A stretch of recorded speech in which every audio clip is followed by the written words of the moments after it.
Hi, in this video we're going to be showing you how to put together this stool. So just make sure that you have a screwdriver ready and let's get into it. The first thing you'll want to do is lay down one of your legs so that the holes are facing up just like this. And then when you're putting up the legs, you'll notice that one side is a little bit straight and one is a bit more angled. Just keep an eye on that so you can put everything together correctly. So we'll lay this down like this and then we'll grab our seat. And then you'll notice on your seat that on one side the holes are straight and on the other side they're angled. You'll just want to have those angled ones matching with the angled side on your legs. So we'll go ahead and put these together.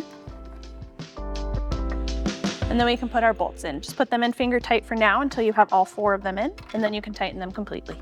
All right, and once all those bolts are tight, then we're going to go ahead and put on these cross beams. And with these, you just want to make sure you put the holes so that they're facing inwards so that they're not as easily seen when the chair is all put together.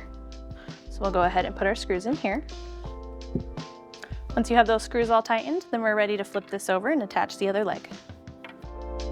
So once again, just make sure that those angled holes line up with the angled side of the legs. And then we'll just put these into the holes here. Then we can go ahead and put in all of our bolts. Now that those bolts are all tight, we can go ahead and put in both of our screws on the cross beams.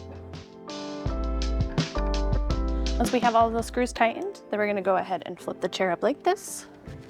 And we'll bring over the back piece. With this, you just want to make sure that you have the angled leg sides on the same side as the back curve of this piece here.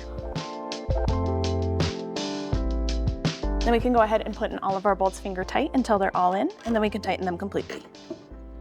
All right, and once we have everything tightened all the way, then you're all done.